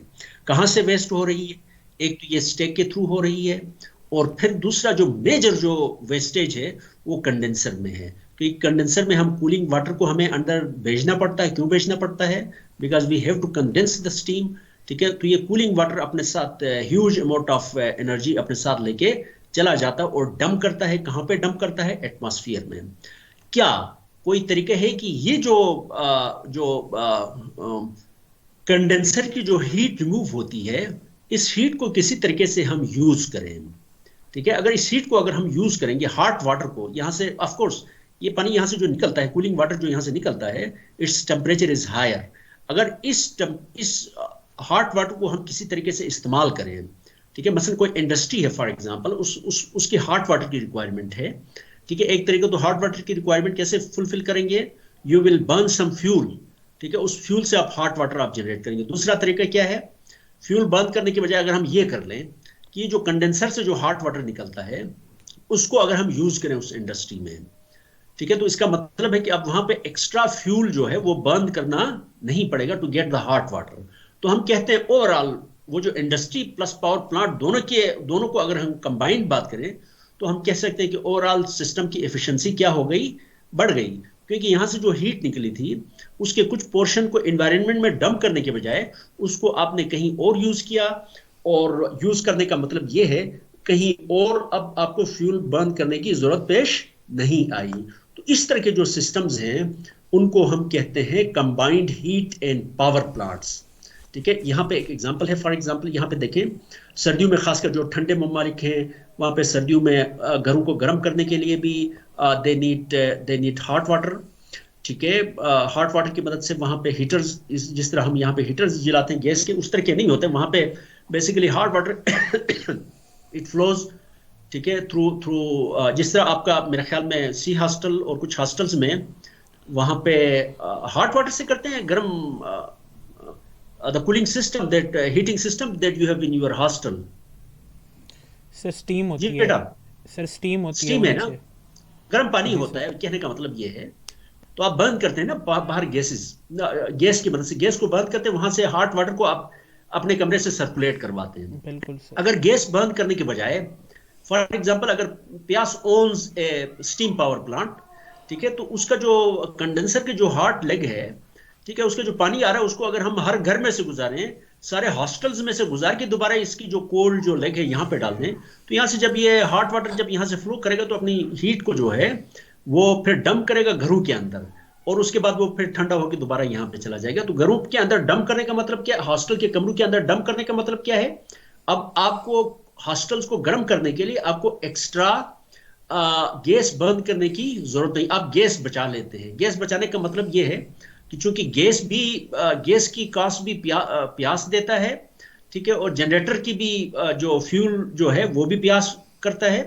ठीक है, तो चूंकि प्यास पे अब वो जो कास्ट है गैस की, गैस कंज्यूम नहीं करेगा, तो इसको हम कह सकते हैं कि ओवरऑल फिर आपकी जो सिस्टम है उसकी एफिशिएंसी क्या हो गई?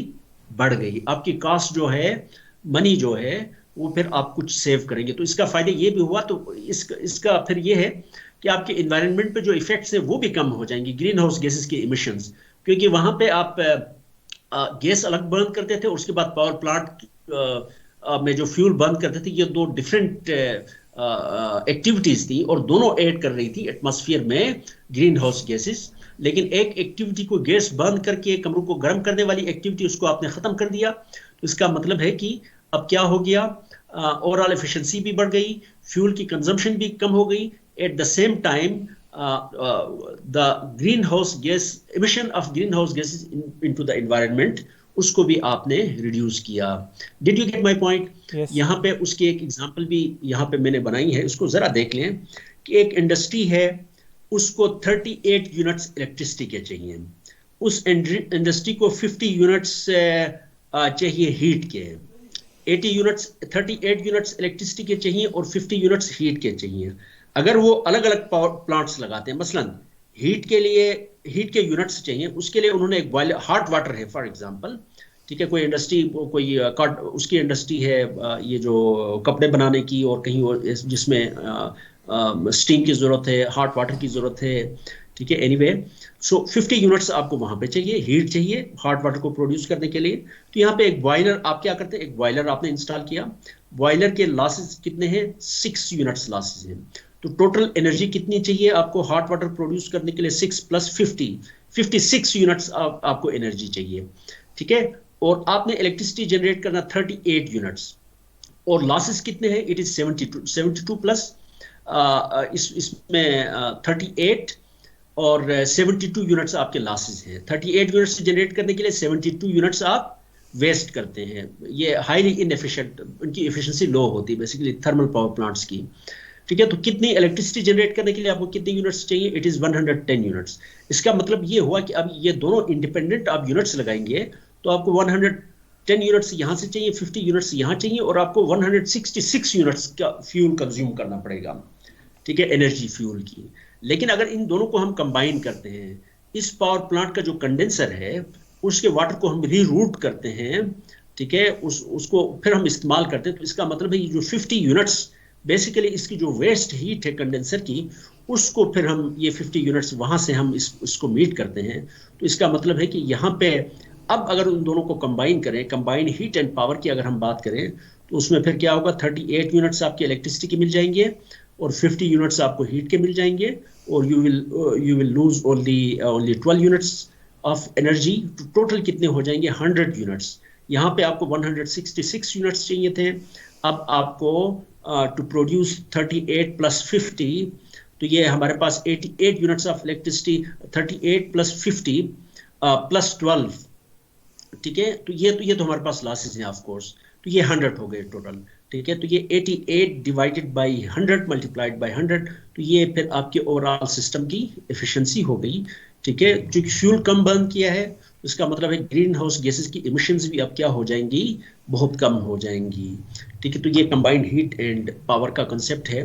तो ये बहुत सारे पावर प्लांट्स दुनिया में लगे हुए हैं जो कि डिपेंडिंग अपॉन ऑफ कोर्स, अगर कोई इंडस्ट्री करीब है जिसकी हीट की रिक्वायरमेंट है, अगर पावर प्लांट आपने थर पे लगाया है, ठीक है, जो कि very far away from the industries, from the cities, अगर शहरों के अंदर कहीं लगा हुआ, शहर के करीब लगा हो, तो उसके हॉट वाटर को आप सर्दियों में लोगों के घरों में से गुजार सकते हैं ताकि उनको जो है हीट भी मिले, ठीक है। लेकिन अगर पावर प्लांट बहुत दूर है तो वहां पे फिर आप ये काम नहीं कर सकते हैं, ठीक है।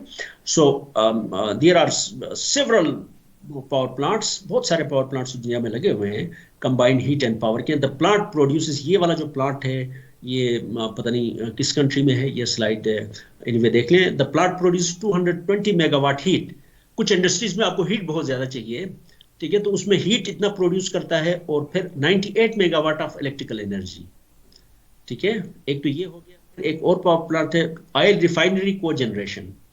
The plant produces 180 megawatt heat and 38 megawatt of electrical energy. या कहीं कोई ऐसी इंडस्ट्री हो सकती है जिसमें हीट प्रोड्यूस होती है, उस हीट को आपने, एक तरीका ये कि उसको एनवायरनमेंट में आप डंप कर दें, दूसरा तरीका ये उस हीट को आप क्या करें, कहीं यूज है, हीट का इस्तेमाल है। 18 मेगावाट आपने हीट प्रोड्यूस किया और 38 मेगावाट ऑफ इलेक्ट्रिकल एनर्जी आपने प्रोड्यूस की। Is it clear? Then of course power from waste. Power from waste वाले पावर प्लांट, उनकी बेसिक जो है कंस्ट्रक्शन जो है, it is exactly like this, यही वाला पावर प्लांट है। अगर वेस्ट है, सॉलिड वेस्ट है, घरों का वेस्ट है, घरों से जो म्यूनिसिपल कमेटी का जो वेस्ट है, ठीक है, उसमें जो उसको हम क्या करते हैं, शहरों से निकालते हैं और बाहर कहीं जाके डंप करते हैं, ठीक है। उसमें लकड़ी होती है, उसमें कागज होता है, उसमें कपड़े होते हैं, ठीक है, उसमें बहुत सारी ऐसी चीजें होती हैं, बायोडिग्रेडेबल मटेरियल्स होते हैं जिनको हम बर्न कर सकते हैं, ठीक है। तो उसको फेंकने के बजाय उसको हम क्या करें, लाइक इसको बंद करें ये फर्नेस या चैम्बर में। सॉलिड वेस्ट वाले जो पावर प्लांट होंगे और इसमें जो कोल फाइड या गैस फाइड पावर प्लांट्स जो हैं, इनमें थोड़ा सा फर्क ये होगा कि ये जो बर्निंग का जो प्रोसेस है, ये फर्नेस का जो चैम्बर है जहां पे बर्निंग होगी, उसकी डिजाइनिंग थोड़ी सी उनसे कोल के मुकाबले में सॉलिड वेस्ट वाले की डिजाइनिंग डिफरेंट होगी, क्योंकि यहाँ पे सॉलिड वेस्ट है जिसको आपने म्यूनिसिपल कमेटी का सॉलिड वेस्ट है उसको आपने बर्न करना है। बाकी rest of the system, water valves होंगी, ड्रम होगा, सुपर हीटर होगा, कंडेंसर होगा, फीड वाटर पंप्स होंगे, इमिशन कंट्रोल सिस्टम्स होंगे, all those things they will be there. ठीक है, so here we have the solid waste. अगर ये composition of typical urban garbage, जो अर्बन लोगों के घरों से जो इकट्ठा करते हैं, ये यूएस का है। यूएस का अगर वहां से देखें कि अगर आप स्टडी करते हैं कि लोग अपने घरों से जो चीजें फेंकते हैं तो उसका कौन सा मटेरियल जो है किस परसेंटेज में उसमें पाया जाता है, तो उसमें हम देखते हैं कि paper and paper board 39.2%। This is paper and paper board that American एक एवरेज घर है, ठीक है, वो जब थ्रो करता है तो उसमें इतना percent paper and paper board होता है। Of course paper and paper board it is इसको हम जला सकते हैं, इट इज रिन्यूएबल, कागज है, पेपर बोर्ड है।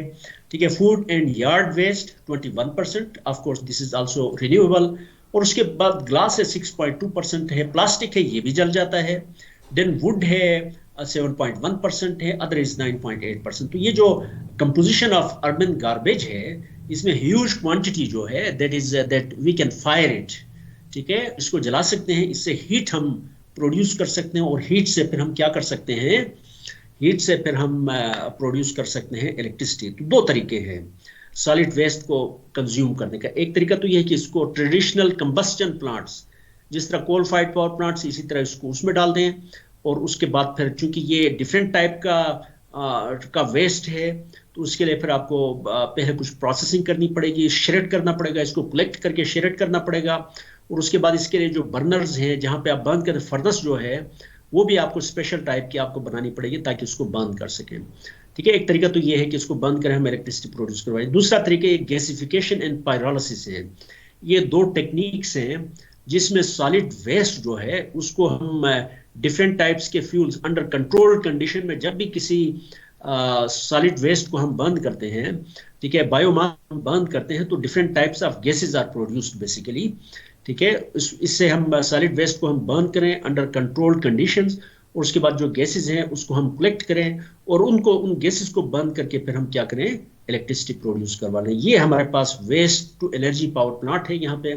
तो देखें एग्जैक्टली सेम है इसकी जो मेकअप जो है, लेकिन सवाए इसके कि यहाँ पे हम देखते हैं कि ये वाला जो एरिया है, यहाँ पे हमने वेस्ट बंकर है, यहाँ से आपने वेस्ट आपने कलेक्ट किया, उसको लाके फिर आपने यहाँ पे आपने डाल दिया। ठीक है, और उसके बाद फिर इसको क्रेन्स की मदद से इसको आपने इकट्ठा किया, और यहाँ से फिर उसको आपने ड्रॉप करवाया, और यहाँ पे इसकी बर्निंग की प्रोसेस हो गई। यहाँ पे ड्रम है, और ये प्रॉब्ली बॉयलर की वाटर वाल्व्स हैं। ठीक है, यहाँ पे स्टीम प्रोड्यूस होगी, and steam it will go to the generator. ठीक है, और यहाँ से फिर जो ऐश है वो यहाँ नीचे इकट्ठी हो जाएगी, और उसके बाद जो वेरी वेरी हॉट गैसेज हैं वो फिर इस रास्ते से आएंगी, और इसके बाद फिर यहाँ पे ड्राई लाइम स्क्रबर, जिस तरह मैंने SO2 की रिमूवल की बात की थी, ठीक है, उसकी मदद से फिर यहाँ से हम SO2 को रिमूव करेंगे, और उसके बाद फिर आपके पास यहाँ से फिर जो है यहाँ से भी ऐश यहाँ से कलेक्ट करेंगे, और यहाँ पे बैग फिल्टर्स, जिसकी मैंने बैग फिल्टर की जो बात की थी, ये कपड़े का बहुत बड़ा आप समझ लें कमरा है। ठीक है, very big room of cloth for example.